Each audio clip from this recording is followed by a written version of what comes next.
Nasilje nad ženama i djevojčicama koje ostavlja teške fizičke, seksualne i psihološke posljedice predstavlja najteži oblik kršenja osnovnih ljudskih prava. Od svoje 15. godine 48% žena u Bosni i Hercegovini iskusilo je neki oblik nasilja. Nasilje nad ženama i djevojčicama posljedica je neravnopravnih odnosa u porodici i društvu gdje dominira uloga muškarca. Najčešći počinioci nasilja su intimni muški partneri. U prilog tome govore i podaci prvostepenih sudova u Bosni i Hercegovini koji u 96% slučajeva bilježe muškarce kao počinitelje nasilja u porodici. Nasilje sprečava žene da uzmu punopravno učešće u društvu i ostavlja dugotrajne posljedice po ekonomiju i javno zdravlje. Procijenjeni godišnji troškovi odgovora na nasilje u porodici u Bosni i Hercegovini iznose 65 miliona konvertibilnih maraka.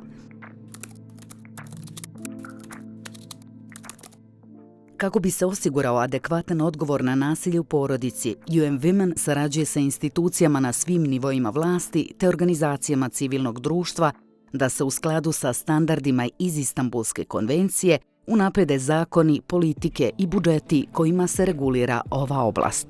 Ovo je jedna konvencija koja je po mnogo čemu revolucionarna. Recimo, jedan od bitnih elemenata jeste da je ona na prvi put nekako postavila jednu uzročno-posljedičnu vezu između neravnopravnosti spolova i rodno zasnovanog nasilja.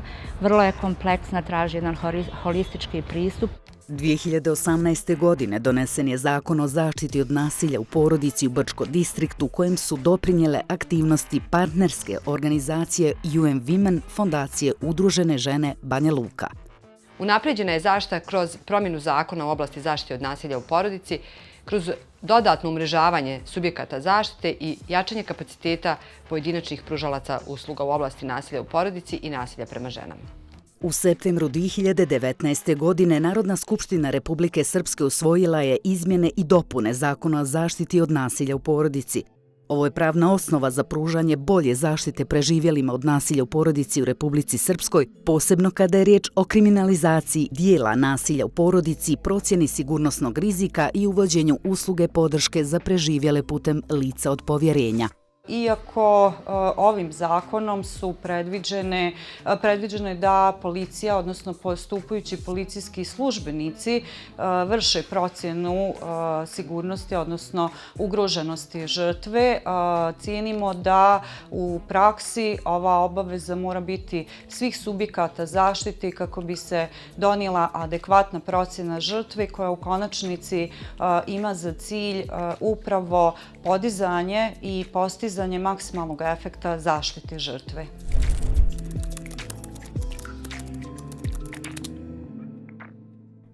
Jedan od ključnih elemenata u pružanju podrške preživjelima nasilja jesu dostupne i kvalitetne usluge koje se pružaju od strane policije, pravosuđa, sistema socijalne i zdravstvene zaštite, te specijalističke usluge kao što su smještaj u sigurnu kuću, SOS telefon, besplatna pravna pomoć i drugo.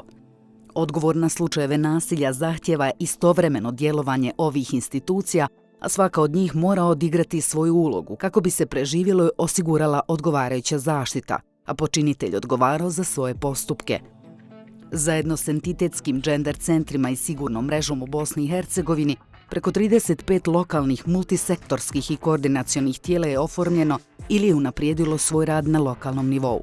Radimo na podizanju svijesti u zajednici, da problem nasilja u porodici nije problem jedne porodice, nego je problem čitavog društva i svi se moramo uključiti kako bismo odgovorili na problem nasilja. U cilju stvaranja što efikasnijeg sistema zaštite žrtava nasilja u porodici nad ženama, opština Sokolac je potpisala lokalni protokol o saradnji i postupanjima u slučajevima nasilja nad ženama i u porodici. Svrha protokola i multisektorske saradnje je primarno adekvatna zaštita žrtve nasilja.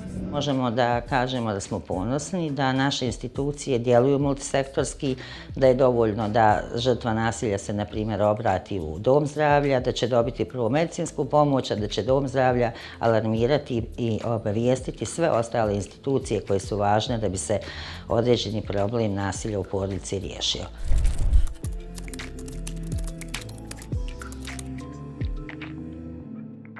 Bolja informiranost žena i djevojaka, uključujući one iz ranjivih grupa o uslugama zaštite dostupnim u njihovoj zajednici, je važan fokus djelovanja UN Women na polju zaštite i prevencije. Preko 400 djevojčica i žena, pripadnica različitih marginaliziranih grupa, među kojima su Romkinje, samohrane majke, žene iz ruralnih područja, iz regija Tuzle, Prnjavora i Visokog, sada je bolje informirano o tome šta je nasilje u porodici i koje su usluge dostupne u njihovim zajednicama. U romskim zajednicama situacija je takva da Romkinje nisu imale dovoljno informacija kome da se obrate kada dođe do nasilja. Posle ulaska medijatora u zajednicu i razgovora sa tim ženama stekli smo njihovo poverenje gdje su one shvatile da jednostavno treba da prijave i da to nije sramota, da je sramota trpiti nasilje. UN Women se zalaže za unapređenje zaštite žene i djevojčica od nasilja u skladu s najvišim međunarodnim standardima. Izmjene zakonodavstva samo su dio rješenja. Ključni dio je provođenje zakona i politika kako bi ispunili svoju svrhu i osigurali zaštitu i pravdu za preživjele. U okviru ovih napora, UN Women će osigurati da ni jednoj ženi ili djevojčici ne budu uskraćena ljudska prava na osnovu njenog spola, dobi, mjesta stanovanja, etničke pripadnosti ili seksualne orijentacije.